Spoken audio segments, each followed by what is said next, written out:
ከቤተሳይዳ ሚኒስትሪ ዛሬም የእግዚአብሔር ቃል እውነትን ይዤ መጥቻለሁ። ዛሬ ደግሞ የምናየው ለመላእክታት ስግደት ወይም ደግሞ የጸጋ ስግደት ይገባቸዋል የሚሉ አንዳንድ አስተምሮች አሉና በእግዚአብሔር ቃል እውነት ሲናገር በክርስቶስ ኢየሱስ ትምህርት ለማይኖር አምላክ የለውም ይላልና አምላክን የምናገኝበት አንዱ በእግዚአብሔር ቃል ዕውቀት ነው። መጽሐፍ ቅዱስ ሮሜ 10 ቁጥር 17 ላይ ሲናገር እምነት ከመስማት ነው፣ መስማትን በእግዚአብሔር ቃል ነው ይላልና የአምላካችን ስም ይባረክ። ዛሬ ስለ መላእክታት ከእግዚአብሔር ቃል እውነት እናይና በዚህ ቃል መሰረት እንጸልያለን ማለት ነው። የአምላካችን ስም ይባረክ። እግዚአብሔር አምላክ ከስሞቹ አንዱ የእግዚአብሔር ስም ኤሎሂም። ኤሎሂም ማለት የቃሉ ፍቺ ምንድን ነው ሲባል የፈጣሪ ስም ነው። እግዚአብሔር ብርቱ፣ ሁሉም ማድረግ የሚቻለው ከኃያላኖች ሁሉ ኃያል አምላክ ነው ይላል። ኤሎሂም ማለት ብርቱ፣ ሁሉም ማድረግ የሚችል እናሳ የኃያላን ሁሉ ኃያል እንደሆነ ይናገራል። እግዚአብሔር አንድያው ስሙ ምንድነው? ከስሞች ብዙ ስሞች አሉት። ከስሞቹ አንዱን የያዝኩት ኤሎሂም ነው። ያህዌ ማለት ደግሞ መጀመሪያ መጨረሻም የሌለው ዘላለማዊ ራሱም በራሱ ህላዊ የሆነ አምላክ ነው። ምክንያቱም ሲባል ሁሉን ፍጥረትን የሚያኖር ነው እና ፍጥረት የሚኖረው በእግዚአብሔር ህልውና ውስጥ ነው። እግዚአብሔር ደግሞ ህላዊ አምላክ ነው። ስለዚህ ያህዌ የመጀመሪያና መጨረሻ የሌለው ዘላለማዊ ራሱን በራሱ ህላዊ የሆነ አምላክ እንደሆነ ያህዌ የሚለው ቃል ትርጉም ይናገራል። እና ሶስተኛው ደግሞ አዶናይ፣ የእግዚአብሔር ስም ማን ነው? አዶናይ። አዶናይ ማለት ጌታና ገዢ መሆኑን ያመለክታል። ማን? እግዚአብሔር አዶናይ ነው፣ ጌታና ገዢ እንደሆነ ያመለክታል። መጽሐፍ ቅዱስ ሲናገር እግዚአብሔር አምላክ የፍጥረታት ሁሉ ባለቤት እንደሆነ መጽሐፍ ቅዱስ ክፍላችን ይናገራል። ምክንያቱም ሲባል ይሄ ሰማይና ምድር የተፈጠረው መላእክቶች የተፈጠሩት በእግዚአብሔር አምላክ እንደሆነ መጽሐፍ ቅዱስ ክፍላችን ይናገራልና ከዚህ ቃል እውነት ተነስቼ ስለ መላእክት አምልኮና ስለ መላእክት ዕውቀት እንዲኖረን በእግዚአብሔር ጸጋና በእግዚአብሔር ምሕረት ይህን ትምህርት ለማዘጋጀት ፈልጌያለሁ። ኤርምያስ ምዕራፍ 10 ቁጥር 12 ላይ እንደዚህ የሚል የእግዚአብሔር ቃል እውነት አለ። ምድርን በኃይል የፈጠረ ዓለምን በጥበቡ የመሰረተ ሰማያትን በማስተዋሉ የዘረጋ እርሱ ነው። ማን? የሁሉ ገዢ። ቅድም እንዳልነው የእግዚአብሔር ስሞች ኤሎሂም ነው፣ ያህዌ ነው፣ አዶናይ ነው። እናሳ እሱ ፈጣሪ እንደሆነ ኤሎሂም እንደሆነ መጽሐፍ ቅዱስ ይናገራል። እናሳ ምድርን በኃይሉ የፈጠረ ዓለማትን በጥበቡ የመሰረተ ሰማያትን በማስተዋል የዘረጋ እርሱ ነው። ማን? ጌታ አምላክ እግዚአብሔር። የአምላካችን ስም ይባረክ። እናሳ ኢሳይያስ 40 ቁጥር 28 ላይ እንደዚህ የሚል የእግዚአብሔር ቃል እውነት አለ። አላወቅምን? አልሰማህንምን? እግዚአብሔር የዘላለም አምላክ የምድር ዳርቻ ፈጣሪ ነው። አይደክምም፣ አይታክትም፣ ማስተዋሉ አይመረመርም ይላል። ይህ ፍጥረት ሁሉ ዓለም ሁሉ የተፈጠረው በማን ነው ማለት ነው? በእግዚአብሔር ነው። ስለዚህ አይታክትም፣ አይደክምም፣ ማስተዋሉ አይመረመርም ይላል።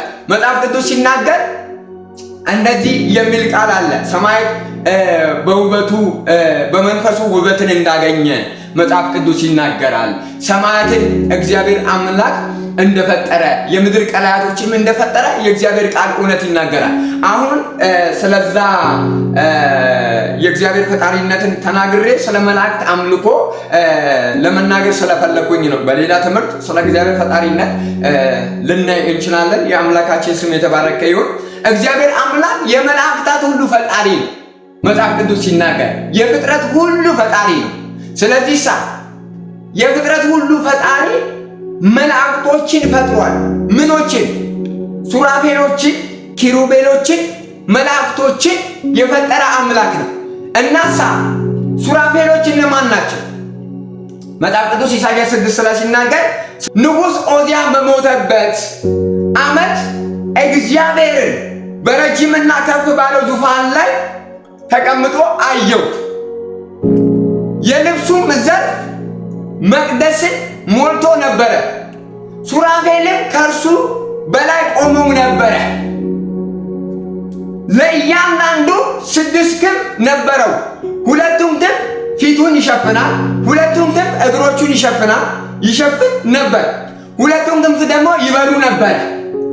አንዱ ለአንዱ ቅዱስ የሰራዊት ጌታ እግዚአብሔር ምድር ከክብር ተሞልታለች እያሉ ይጮሁ ነበረ። የመድረኩ መሰረት ከጮኻው ድምፅ የተነሳ ተናወጠ፣ ቤቱንም ጢስ ሞላው ይላል። ስለዚህ ሱራፌሎች ምንድናቸው? ለእግዚአብሔር ክብርና ምስጋናን የሚያመጡ ናቸው ማለት ነው። ስለዚህ ምንድነው?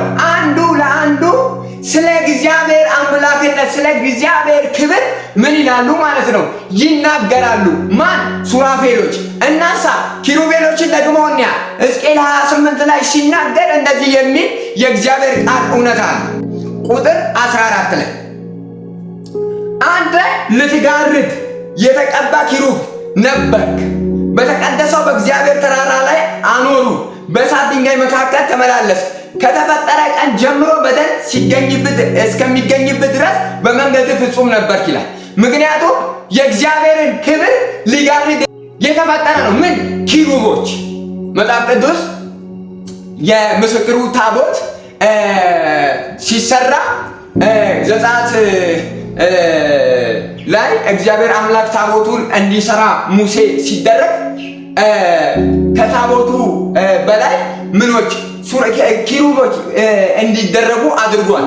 ስለዚህ እግዚአብሔርን ክብር የሚሸፍን ነበር። አሁን ይሄን ሕዝቅኤል 28 የሚያወራው በውበቱ መደምደሚያ የነበረው እግዚአብሔር አምላክ ውብ አድርጎ የመላእክት አለቃ አድርጎ የሰራው የተወረወረው በራሱ ክብር ሊመካ ሲል የተወረወረውን ሴጣን ወይ ደግሞ ዲያብሎስን ነው እዚህ ጋር የሚናገር። አንተ የተቀባ ኪሩብ ነበር፣ በተቀደሰው በእግዚአብሔር ተራራ ላይ አኖሩ፣ በእሳትም ድንጋዮች መካከል ተመላለስክ። ከተፈጠርክ ቀን ጀምሮ በደል እስከሚገኝበት ድረስ በመንገድ ፍጹም ነበር። በመንገዱ ምን ነበረ? ፍጹም ነበር። ምን እስከሚገኝበት? በደል እስከሚገኝበት። እናሳ ምን ይል ነበረ? ክብርን ይሸፍን ነበረ፣ ይጋርድ ነበረ። ማን? ሴጣን ማለት አሁን የተወረወረው በፊት ኪሩብ የሆነው ማለት ነው። ስለዚህ ሌሎቹ ማን ናቸው? መላእክቶች ናቸው። መላእክቶች ደግሞ እግዚአብሔር ዘንድ አሁንም ስናገር አምልኮና ውዳሴ ምስጋናን ክብርን የሚሰጡ መናፍስቶች ናቸው። ዕብራውያን 1 ላይ ሲናገር እናሳ እነዚህ መላእክቶች ምንድነው ስራቸው ሲባል አሁን ቅድም ሱራፌሎችን ኢሳይያስ 6 ላይ አይተናል። ኪሩብን ደግሞ ሕዝቅኤል 28 ከቁጥር 14 እስከ 15 አይተናል። መላእክት ደግሞ ስናይ እግዚአብሔር አምላክ መላእክቶችን ለምንድን ነው የተፈጠረው ሲባል ያመልኩት ዘንድ ይገዙለት ዘንድ ይታዘዙት ዘንድ መላእክቶችን ፈጥሯል። እናሳ እግዚአብሔር አምላክ የመላእክት እርዳታን የሚያገኝ እነማን ናቸው ሲባል መጽሐፍ ቅዱስ ዕብራውያን ላይ የዳኑትን ዕብራውያን 1:14 ላይ የዳኑትን ነፍሳት የሚያገለግሉ መናፍስት አይደሉምን ይላል። በኢየሱስ ክርስቶስ አምነው በክርስቶስ ኢየሱስ አምነው የዳኑ ሰዎች በመላእክት ምን እገዛና እርዳታ ምን ይላሉ ማለት ነው? ዘመናቸው በእግዚአብሔር ዘንድ ያለው እስከሚጠቃለል ድረስ እግዚአብሔር የዳኑትን ነፍሳት የሚያገለግሉ መናፍስትን ይልካል። እነማንን? ዳንኤል መጽሐፍ ላይ ሄደን ልናይ እንችላለን። ሐዋርያት ሥራ ላይ ልናይ እንችላለን። መዝሙረ ዳዊት ላይ ልናይ እንችላለን። ዳንኤል ከጾመ ከጸለየ በኋላ ከእግዚአብሔር ዘንድ ራእይን አይቶ ይሄ ነገር እንዴት ይሆናል ሲል ከእግዚአብሔር ዘንድ ተልኮ መጣና መልአኩ ገብርኤል የፋርስና የሜዶን መንግስት እንደተቋቋመው የመጽሐፍ ቅዱስ ቃላችን ይናገራል። ስለዚህ ጸሎት ተሰምቶልሃል ይለዋል። ምክንያቱም ሲባል ጸሎትን የሚሰማ እግዚአብሔር ነው። ጸሎት የሚሰማው ፈጣሪ ነው እንጂ ፍጡር ጸሎታችንን ሊሰማ አይችልም። መላእክቶች የተፈጠሩት በእግዚአብሔር ነው። ስለዚህ እኛ የተፈጠርነው በማን ነው? በእግዚአብሔር ነው። ሰዎች ወደ ፈጣሪያቸው ወደ እግዚአብሔር ነው እንጂ ጸሎታቸውን የሚያቀርቡት ሰዎች ወደ ተፈጠሩት ሊያቀርቡ አይችሉም። መጽሐፍ ቅዱስ ሲናገር እግዚአብሔር አምላክ የጻድቃንን ጸሎት ለመስማት ጆሮ ወደ ምድር እንደሆነ ይናገር። መጽሐፍ ቅዱስ ሲናገር ሐዋርያት ሥራ ምዕራፍ 1 ላይ እንደዚህ የሚል የእግዚአብሔር ቃል እውነት አለ። ቆርኔሌዎስ የሚባል አንድ ሰው ነበርና ይሄ ቆርኔሌዎስ የሚባለው ሰው እግዚአብሔር አምላክ መልአክን ሲልክለት እናያለን። ልክ ቆርኔሌዎስ ምጽዋት ይሰጣል፣ መልካም ያደርጋል። መላእክት የሚታዘዙት ከእግዚአብሔር ዘንድ ያለውን ሐሳብ ለመናገር የሚመጡ ነው። ምክንያቱም ሲባል መጽሐፍ ቅዱስ መዝሙረ ዳዊት ምዕራፍ 65 ላይ ዓመታትን ታቀናጃለህ፣ ምድረ በዳውን ደግሞ ስብን ይጠግባል ይላል። በቀኑ ላይ ሊሰለጥን የሚገባው እግዚአብሔር አምላክ ብቻ ነው። ቀናት እየተሰየሙ በመላእክት ስም ያሉ የአጋንንት አምልኮች እግዚአብሔር አምላክ አይፈልገውም። ምክንያቱም ሲባል አማልክቶች ናቸውና። ይሄ ቆርኔሌዎስ የሚባለው ምጽዋት ይሰጥ ነበረ፣ ወደ እግዚአብሔር ሁልጊዜ ይጸልይ ነበረ። እግዚአብሔር ዘንድ ግን አንድ መልአክ መጥቶ እንደዚህ አለ፣ ምጽዋትና ጸሎቴ በእግዚአብሔር ፊት ምን ብሏል? አድርጓል። አይ ሊያደርግ ይሄ ክፍል ሲሄዳችሁ ስታዩ ሊያደርግ የሚገባውን ጴጥሮስ ለጴጥሮስን አቅጣጫ ሲጠቁመው ለቆርኔሌዎስ እናያለን። ሊያደርግ የሚገባውን በፋቂ በስምዖን ቤት በእንግድነት የተቀመጠ ጴጥሮስ አለና እሱ ምን እንደምታደርግ ይነግርሃል ይላልና መጽሐፍ ቅዱስ ሲናገር ደስ የሚለኝ ቃል አለ። የማስታረቅን ቃል በእኛ ነው ያኖረው እንጂ በመላእክት አይደለም ያኖረው። መላእክት እኛን ማለት የዳኑትን ቅድም እንደተናገርኩት የዳኑትን ነፍሳት የሚያገለግሉ መናፍስት ናቸው መጽሐፍ ቅዱስ ሲናገር። ስለዚህ ቆርኔሌዎስ ጸሎቱ እና ምጽዋቱ በእግዚአብሔር ፊት እንዳደረገ መጥቶ ነገረውና ምን ለማድረግ ደግሞ እግዚአብሔር አምላክ ያሰበውን ሐሳቡን በመልአኩ ገልጦለት ጴጥሮስን ሄዶ ሲያስጠራ እናያለን።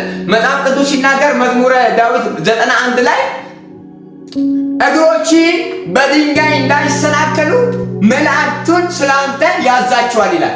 መዝሙረ ዳዊት ምዕራፍ 91 ላይ ሲናገር በልዑል መጠጊያ የሚኖር ሁሉም በሚችል አምላክ ጥላ ውስጥ ያድራል ይላል። አየ በልዑል መጠጊያ ውስጥ የኖረ ወይም ደግሞ በእግዚአብሔር መንግስት ውስጥ የኖረ መላእክቱ ምንድን ነው የሚያደርጉት? እንዳይሰናከሉ በእጆቻቸው ድንጋዩ ምን ይላል? ያነሰዋል። ምክንያቱም ሲባል እግዚአብሔር አምላክ በዘመናችን ላይ ያለውን ፍቃዱና ሐሳቡ እንዲገለጥ እኛን ወደኋላ ወይም ደግሞ የሚያሰናክለን ነገር እንዳይኖር የመላእክት እርዳታ ለአማኞች ምን ይደረጋል ማለት ነው? ከእግዚአብሔር ዘንድ ይደረጋል ማለት ነው። የአምላካችን የእግዚአብሔር ስም የተባረከ ይሆን። ስለዚህ በምድርም ኢትዮጵያ በተለያዩ ዓለማትም የመላእክት አምልኮ እንዳለ እናያለን። መጽሐፍ ቅዱስ ሲናገር ለእግዚአብሔር አምላክ እንድንሰግድ እግዚአብሔር አምላክን እንድናመልክ እግዚአብሔር ቃል እውነት ይናገራል። እግዚአብሔር አምላክ ነው አምላክ እንጂ የተፈጠሩት ለኛ አምላክ ሳይሆኑ በተሳሳተ በውሸተኛ መንገድ ከተረዳናቸው እነሱ አማልክት ነው የሆኑብን። ምክንያቱም ሕዝቅኤል 28 ላይ ይህ ሴጣን ወይ ደግሞ ዲያብሎስ ከላይ ለምንድን ነው የወረደው ሲባል በልዑል እመሰላለሁ ብሎ ነው የወረደው። እናሳ አሁን እውነት የሚመስል ነገር በውሸት ውስጥ ያለ ሃይማኖት አንዳንድ ነገሮችን እንድናመልክ እያደረገ ነው። ምኖችን አያችሁ? ገብርኤል ይጠራል፣ ሚካኤል ይጠራል። ግን ገብርኤል የለም አለ፣ ሚካኤል የለም አለ እና ሱራፌሎች የሉም አሉ።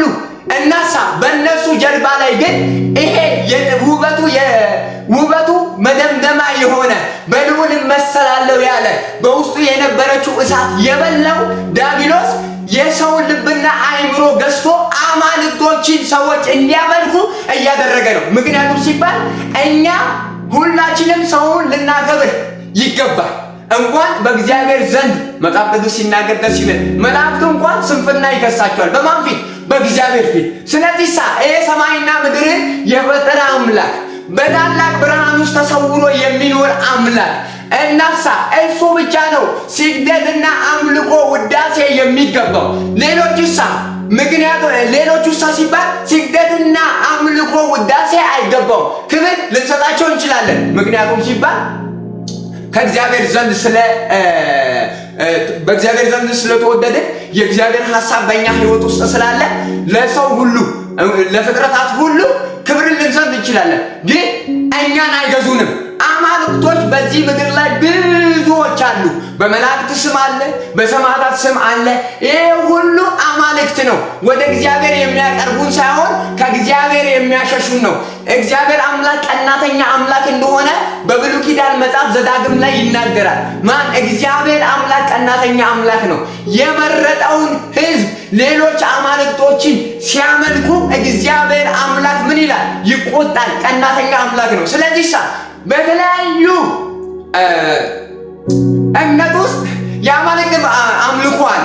እኛ መጽሐፍ ቅዱስ ሲናገር ቅድም እንደተናገርኩት ሱራፌሎች አሉ፣ ኪሩቤሎች አሉ፣ መላእክታት አሉ፣ የሰማይ ሰራዊት ሉቃስ ወንጌል ምዕራፍ 2 ላይ ሲናገር 2 ከ13 እስከ 14 ሲናገር የሰማይ ሰራዊትና መላእክቶችም ይለዋል። ስለዚህ በመጽሐፍ ቅዱስ ውስጥ ሩፋኤል የሚባል መልአክ የለም፣ ኡራኤል የሚባል መልአክ የለም።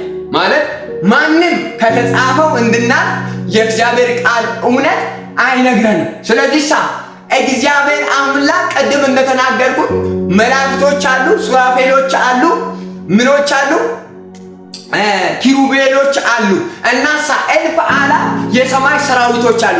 ከዚህ ውጭ እግዚአብሔር አምላክ የተጻፈልን የእግዚአብሔር ቃል እውነት የለም። እና ሰዎች በራሳቸው ቀንን ሰይመው የዚህ ዓለም አምላክ የማያምኑትን ሰዎች አይምሯቸውን አሳውሯል ይላልና ቀንን ሰይመው ሻማና ጠዋፍን እያበሩ ለእግዚአብሔር አምላክ ስግደትና አምልኮ እንደሚገባው ሳያውቁ ለተፈጠሩት ወይም ደግሞ ለአማልክቶች በእውነት በውሸት መልኩ ምን እያሉ ነው? እየሰገዱ ነው። እግዚአብሔር አምላክ አንድ አምላክ ነው። ስለዚህ ይሄ አምልኮና ስግደት የሚገባው ለእግዚአብሔር አምላክ ብቻ ነው። መጽሐፍ ቅዱስ ሲናገር እንደዚህ የሚል የእግዚአብሔር ቃል እውነት አለ።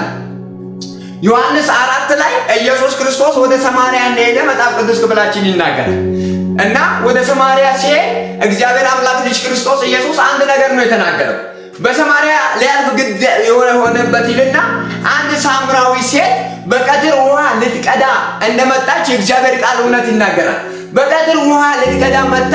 ኢየሱስ ክርስቶስ ውሃ ጠጭኝ በሚል ዲያሎግ ጀመረና እሷ አንድ ነገር ነው ያለችው፣ መግጃ የለኝም እያለች ስለ ምድራዊ ነገር ትናገራለች። እና እሱ መሲህ እንደሆነ አላወቀችም ነበረ። እናሳ እንደዚህ አለች፣ አባቶች በገሪዛውያን ተራራ ሰገዱ አለ። ማን? ሳምራዊ። እናንተ ደግሞ በኢየሩሳሌም ነው የሚሰገደው ትላላችሁ። ኢየሱስ ክርስቶስ እንደዚህ አለ፣ በኢየሩሳሌምም በገሪዛውያንም ተራራ ለአብ የማይሰገድበት ጊዜ ይመጣል አለ። እሱም አሁን ነው አለና በእውነትና በመንፈስ ነው ለአብ የሚሰገደው። እውነትና መንፈስ ማን ነው ሲባል እውነት ኢየሱስ ነው። በእርሱ በቀር ለእግዚአብሔር በክርስቶስ በኢየሱስ በቀር ለእግዚአብሔር መስገድ አንቻልም። ምክንያቱም ሲባል እውነትን ስናው የእግዚአብሔር መንፈስ በእኛ ውስጥ ይኖራል። የእኛ ውስጥ ሲኖር ለእግዚአብሔር አምላካችን ለገዛ ምን እንልለታለን ማለት ነው? እንገዛለታለን ማለት ነው። ስለዚህ እግዚአብሔር አምላክ የሁሉ ገዢ ነው። እናሳ ሁሉም ፍጥረት ሁሉ ለእግዚአብሔር እንዲገዙ መጽሐፍ ቅዱስ ይናገራል። ስግደት የሚገባው ለእግዚአብሔር አብ ነው። ስግደት የሚገባው ለእግዚአብሔር ወልድ ነው። ስግደት የሚገባው ለእግዚአብሔር መንፈስ ቅዱስ ነው። ስግደት የሚገባው ለአንድ አምላክ ነው። መጽሐፍ ቅዱስ ዮሐንስ ራእይ መጽሐፍ ላይ እንደዚህ የሚል ቃል አለ። ራእይ ምዕራፍ 22 ላይ በትንቢት መጽሐፍ በትንቢት ሲያየው በራእይ ሲያየው ማን? ዮሐንስ አንድ ነገር ነው መልአኩ ያለው፣ አታድርገው፣ ተጠንቀቅ። ምክንያቱም ሲባል እኔ አለ ከወንድሞች በነቢያት መጽሐፍ የተጻፈውን ቃል ከሚጠብቁ ጋር አብሬ ባሪያ ነኝ። ለእግዚአብሔር ስገድ። መላእክቶች ባሪያ ናቸው። መዳንን ከሚወርሱ ጋር አብረው ያሉ ወይም ደግሞ ለእግዚአብሔር አምላክ ስግደትንና አምልኮን የሚያመጡ ስለሆነ ስግደት እንደማይገባቸው ተጠንቀቅ ብሎ ሲናገረው እናያለን። ይሄ ዮሐንስ በፊጥሞ ደሴት በመንፈስ ነበርና ስለ አብያተ ክርስቲያን ያየው ነውና አሁን የሆነውን አለ ያለውን አለ ከዚህ በኋላ የሚሆነውን ራእይ አሁን የሆነውን ያለውን እና ከዚህ በኋላ የሚሆነውን ምን በላለው ጻፍ አለው። ስለዚህ መልአኩ ምንድነው መዳንን ከሚወርሱ ሰዎች ጋር አብሬ ባሪያ ነኝ፣ ለእግዚአብሔር አምላክ ስገድ ነው ያለው። ስለዚህ ስግደት ለማን ይገባ? ለእግዚአብሔር አምላክ ብቻ። እና መጽሐፍ ቅዱስ ይሄን ይናገራል። መጽሐፍ ቅዱስ ሲናገር እንደዚህ የሚል ቃል አለ። የአሕዛብ አማልክቶች ሁሉ መዝሙረ ዳዊት 95 ላይ ሲናገር የአሕዛብ አማልክቶች ሁሉ አጋንንቶች ናቸው። ምክንያቱም ሲባል አጋንንት ማን ነው? ቅድም ሕዝቅኤል 28 ላይ በክብሩ ተመክቶ ሲሶ የሆኑትን ወደ ምድር ይዞ የወረደ ነው። ማን? ይሄ አሁን ዲያብሎስ የሚባለው ሰይጣን የሚባለው ክብርና ውዳሴን አምልኮን ፈልጎ እኔ ነኝ የፈጠርኳችሁ ማለት ሲጀምር በውስጡ የነበረው እሳት በልቶት እግዚአብሔር አምላክ ወደ ምድር ምን አለው? ጣለው። በምድር ላይ መጽሐፍ ቅዱስ ሲናገር ኢየሱስ እንደዚህ አለ፣ ዓለም በክፉ እንደተያዘ ይህን እናውቃለናል። ዓለም በክፉ እንደተያዘ ይህን እናውቃለን። የዚህ ዓለም ገዢ ነው ማን? ሰይጣን። እናሳ እውነት በሚመስል ውሸት ሰዎችን አማልክቶችን እንዲያመልኩ ምን እያለ ነው? እያስደረገ ነው። ምክንያቱም ሲባል እግዚአብሔር የሰራት ቀን እቺ ናት። በሷም ምን ይበል? ደስ ይበል። ቀኖች ሁሉ የእግዚአብሔር አብ ነው። ቀኖች ሁሉ የእግዚአብሔር ወልድ ነው። ቀኖች ሁሉ የእግዚአብሔር መንፈስ ቅዱስ የአንድ አምላክ ነው። እናሳ ከ1 እስከ 30 ሰዎች አማልክቶቻቸውን ያመልኩበታል። እግዚአብሔር አምላክ ግን አንድ አምላክ ነው። የሰራትም ቀን እቺ ናት። በዛም ደግሞ ደስ እንዲለን መጽሐፍ ቅዱስ ይናገራል። ቅድም ነግሬያችኋለሁ። ዮሐንስ ወንጌል ምዕራፍ 4 ላይ ለእግዚአብሔር አምላክ የሚሰገድለት በእውነትና በመንፈስ ነው። መጽሐፍ ቅዱስ ሲናገር ዮሐንስ ወንጌል ምዕራፍ 17 ቁጥር 3 ላይ እውነተኛ አምላክ የሆንከውን አንተን ልጅንም ክርስቶስ ኢየሱስን የማወቅ እቺ የዘላለም ሕይወት ናት አለ። የዘላለም ሕይወት ያለው ሰው ልጁ ክርስቶስ ኢየሱስን ያወቀ ነው። ክርስቶስ ኢየሱስን ደግሞ ያወቀ እግዚአብሔር አምላክን ያውቀዋል ማለት ነው። ስለዚህ ኢየሱስ ክርስቶስ እንደዚህ አለ፣ መንገድም እውነትም ሕይወትም እኔ ነኝ፣ በእኔ በቀር ወደ አብ መምጣት አትችሉም ብሎ በሩን ዘግቷል።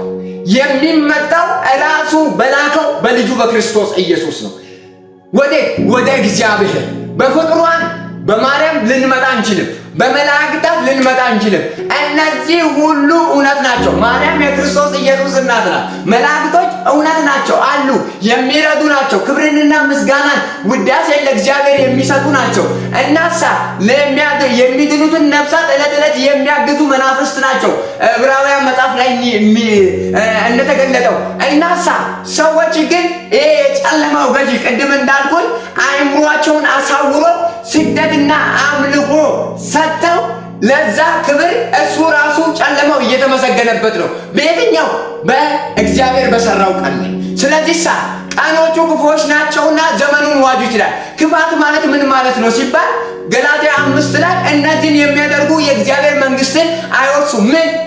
ስካር፣ ዝሙት፣ ጣዖትን የሚያመልክ የሚሳደብ፣ የሚከራከር፣ የሚጠላ እነዚህን የሚያደርጉ ሁሉ የእግዚአብሔርን መንግስት አይወርሱም።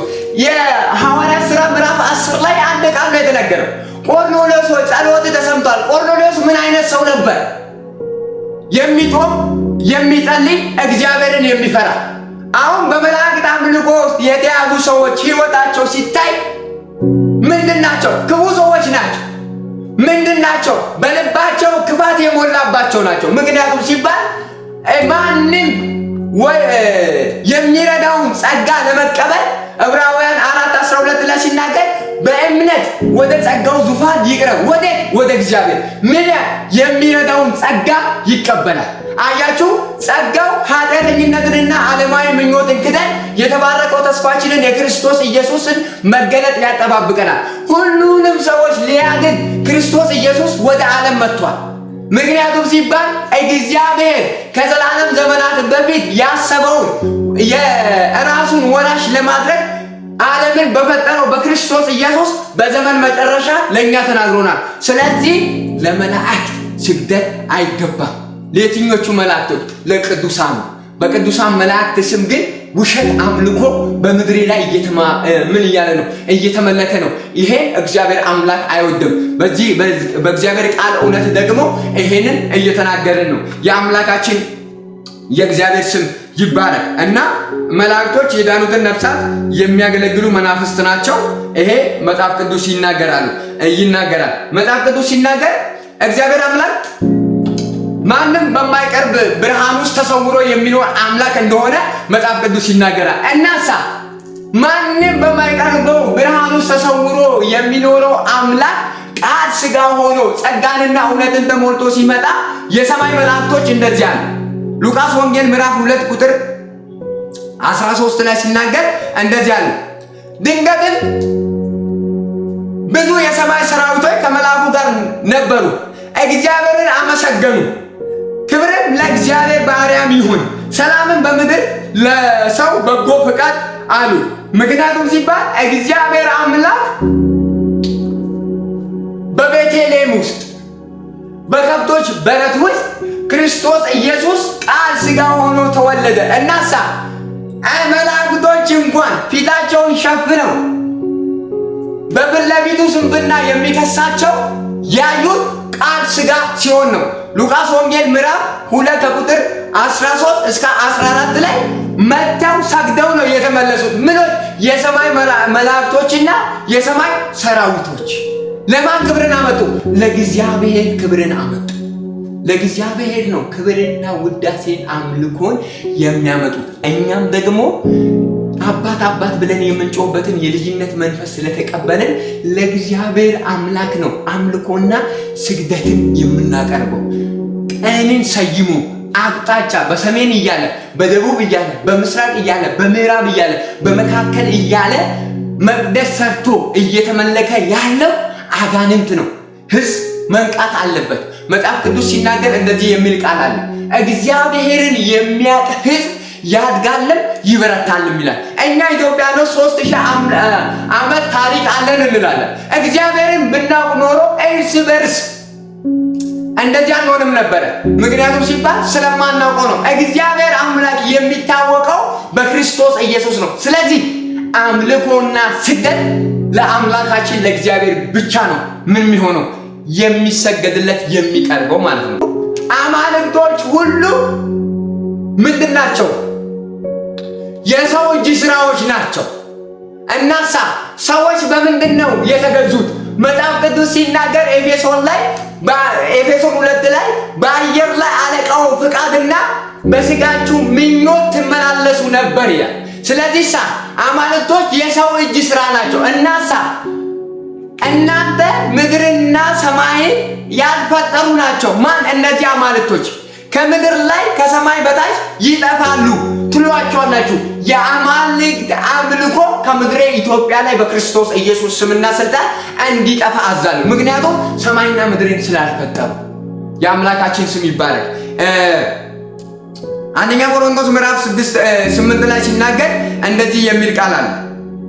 መቼ ብዙ አማልክቶች ብዙ ጌቶች አሉ፣ ነገር ግን በሰማይ ሆነ በምድር ሆነ አማልክት የተባሉ ምንም ቢኖሩ ለእኛ ነገር ሁሉ ከእርሱ የሆነ እኛ ለእርሱ የሆነ አንድ አምላክ አብ አለን። ነገር ሁሉ በእርሱ በኩል የሆነ እኛ በእርሱ በኩል የሆነ አንድ ጌታ ኢየሱስ ክርስቶስ አለን ይላል። ምክንያቱም ሲባል መቼም ብዙ አማልክት አሉ። በምን ላይ? በምድር ላይ። በሰማይ በምድር ብዙ አማልክቶች ቢኖሩ እኛ ነገር ሁሉ ከእርሱ የሆነ እኛም ደግሞ ለእርሱ የሆነን አንድ አምላክ አብ አለን። ነገር ሁሉ ደግሞ በእርሱ በኩል የሆነ እኛም በእርሱ በኩል የሆነን አንድ ጌታ ኢየሱስ አለ። አያችሁ፣ በመካከል የገባው እኛን ለእግዚአብሔር ያደረገው በመካከል የገባው ኢየሱስ ነው። ኢየሱስ ክርስቶስ ደግሞ የኃጢአታችንና የበደላችንን ዋጋ ከፍሎ ከእግዚአብሔር ጋር አንድ አድርጎናል። እናሳ በምድር ላይ ብዙ አማልክቶች ቢኖሩ ነገር ሁሉ በእርሱ በኩል የሆነ እኛ አንድ አብ አለን ይላል። እግዚአብሔርን የምናገኘው ጌታና አዳኝ አድርገን እላችን ላይ ባነገስነው በኢየሱስ ነው። እግዚአብሔር አምላክን የምናገኘው መጽሐፍ ቅዱስ ሮሜ ላይ ሲናገር ሰው በልቡ አምኖ በአፉ መስክሮ ይድናል። ምንድነው በልቡ አምኖ በአፉ መስክሮ የሚድነው ሲባል ኢየሱስ ጌታ እንደሆነ በልብ ካመንክ እግዚአብሔርን ደግሞ ከሙታን እንዳስነሳው በአፍ ከመሰከር ትድናለህ። ወደ እግዚአብሔር የምንቀርበው ጌታ ኢየሱስን ጌታ አድርገን ምን ስንል ነው? ምን ስንሾም ነው። ምክንያቱም ሲባል አማልክቶች አሉ፣ ጌቶች አሉ በምድር ላይ እናሳ እኛ ደግሞ ከሰማይ ከወጣ በቀር ከሰማይ ከወረደ በቀር ወደ ሰማይ ይወጣ የለም፣ እርሱም የሰው ልጅ ነው ይላል። ስለዚህ የዲያብሎስን ስራ ሊያፈርስ የእግዚአብሔር ልጅ ተገልጧል ይላል መጽሐፍ ቅዱስ ሲናገር። የማንን ስራ? የዲያብሎስን ስራ ሊያፈርስ የእግዚአብሔር ልጅ ተገልጧል። ስለዚህ ባፈረሰው መጽሐፍ ቅዱስ ሉቃስ ወንጌል ምዕራፍ 10 ላይ ሴጣን እንደ መብረቅ ሲወድቅ አየሁት አለና እባብና ጊንጡን ትረግጡ ዘንድ በጠላት ኃይል ሁሉ ላይ ስልጣን ሰጥቻችኋለሁ አለ። አማልክትና ጌቶች በዚህ ምድር ቢኖሩ እኛ ግን ጌታ ኢየሱስ ክርስቶስ አዳኝ አድርገን የተቀበልነው እኛ ላይ ሊሰለጥኑብን አይችሉም። ምክንያቱም ሲባል አለቅነትና ስልጣናትን ደፎ በአደባባይ ላይ አዙሯቸዋል ይላል ቆላስይስ ላይ ሲናገር። እናሳ ገዢና ምን ስልጣን ተሰጥቶናል በማን? በአምላክ ልጅ በክርስቶስ ኢየሱስ። ስለዚህ ብዙ አማልክቶችና ብዙ ጌቶች ቢኖሩ በዚህ ዓለም ላይ በሚመጣውም ዓለም የምናሸንፈው በክርስቶስ ኢየሱስ ያመንን ለእግዚአብሔር አምላክ ክብርና ምስጋናን ውዳሴን የምንሰጥ ነን። ስለዚህ የተለያዩ የመላእክት አምልኮች ቢኖሩ በምድሬ ላይም ቀደም ኤርምያስ 10:11 ላይ ምድርና ሰማይን አልፈጠሩም እናሳ እናንተ ስላልፈጠራችሁ እናንተ አማልክቶች ናችሁ፣ ምንም ልታደርጉ አትችሉም፣ ስራችሁን ማፍረስ እንችላለን። ምክንያቱም ሲባል ገዥነት ለኛ ተሰጥቶናል።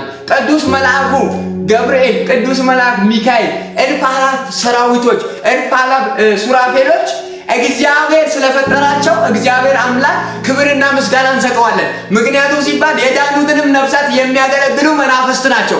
ለማን ነው? ስለተፈጠሩ ሳይሆን ስለ ፈጣሪ ነው ክብርና ምስጋና ልንሰጠው ይገባል። የሚገባው ሻማ ስላበራውለት ወይም ደግሞ ጧፍ ስላበራውለት ጥላ ስለያዝኩለት አምላክ ጋር ያስጠገኛል ብዬ በጭራሽ ማሰብ የለብኝም። ይሄ የተሳሳተ እውቀት ነው። መጽሐፍ ቅዱስ ሲናገር አሁን ኢትዮጵያ ሲያማልክ በመላእክት ስም ያለ የአጋንንት አምልኮ በብዛት አለ። አሁን ለምሳሌ በገብርኤል ስም ሆኖ ውሸት አለ፣ በሚካኤል ስም ሆኖ ውሸት አለ፣ በተለያዩ አማልክት ስም ውሸት አለ እና እግዚአብሔር አምላክ ዘንድ ተልከው ነው የሚመጡት። በዚህ ቀን ከላይ ይመጣል፣ በዚህ ቀን ሚካኤል ይመጣል፣ ገብርኤል ይመጣል የሚል የመጽሐፍ ቅዱስ ትምህርት የለም። ይሄ የአጋንንት አስተምሮ ነው። መጽሐፍ ቅዱስ ሲናገር በክርስቶስ ኢየሱስ ትምህርት ለማይኖር አምላክ የለውም ይላል። ኢየሱስ ክርስቶስ በስጋ እንደመጣ የማያምን ይሄ የወልድ ተቃዋሚ ነው ይላል። በስጋ መጥቷል ብለው አንዳንዶች ያምናሉ፣ አንዳንዶች ደግሞ አያምኑበትም። በስጋ እንደመጣ የሚያምን ግን ከእግዚአብሔር እንደተወለደ እግዚአብሔር ቃል እውነት ይናገራል። ስለዚህ በምድሬ ላይ ሊነግስ የሚገባው ምድርና ሰማይን የሰራ እልፍ አእላፍ መላእክትን የሰራ ኪሩቤዎችን የሰራ ሱራፌሎችን የሰራ አምልኮና ውዳሴ የሚገባው አንድ አምላክ ብቻ ነው። ስለዚህ ሰዎች ሁሉ ሊድኑ እግዚአብሔር አምላክ በጎ ፍቃድ አድርጓልና በልጁ በክርስቶስ ኢየሱስ የሚያምን የዘላለም ሕይወት አለው። በልጁ በክርስቶስ ኢየሱስ የማያምን የዘላለም ሕይወት የለውም። ስለዚህ እግዚአብሔር አምላክ እኛን ይወደናልና አንድ ልጁን እስከ መስጠት ድረስ ወዷል። ስለዚህ በምድሬ ላይ አምልኮዎችን ጥለን መምጣት የምንችለው የእግዚአብሔር ልጅን ጌትነትና አለቅነትን ስልጣናት ሙሉ በሆነው በክርስቶስ ኢየሱስ ሆናችሁ ተሞልታችኋል ይላልና ገዢ የምንሆነው የገዢውን ስልጣን ስናከብር ነው። ገዢው ማን ነው? እግዚአብሔር አምላክ ነው። እግዚአብሔር አምላክ ደግሞ እንድንገዛ በልጁ በክርስቶስ ኢየሱስ ስልጣንን ሰጥቶናል። ማቴዎስ ወንጌል ምዕራፍ 28 ማርቆስ ወንጌል ምዕራፍ 16 ላይ ሲናገር ስልጣን በምድርና በሰማይ ተሰጠኝ ብሎ ለኛ ለአማኞች ስልጣን የሰጠው የናዝሬቱ ኢየሱስ ነው። በምድሬ ላይ በክርስቶስ ኢየሱስ ስምና ስልጣን በምዕራብ፣ በምስራቅ፣ በደቡብ፣ በሰሜን ያሉ አማልክቶች ሁሉ በክርስቶስ ኢየሱስ ደምና ጉልበት የተዋረዱ የሆኑ የሕዝብን አይምሮ የያዙ የሕዝብን ልብ የያዙ በአምልኮና በስግደት በኢየሱስ ስም የሰውን ሐሳብና ዓላማ በክርስቶስ ኢየሱስ ስምና ስልጣን ዞር ያደረጉ የጨለማ ኃይላት በእግዚአብሔር ልጅ በክርስቶስ ኢየሱስ ስምና ስልጣን የተመቱ የሆኑ ጸጋና ሰላም ለእናንተ ይሁን።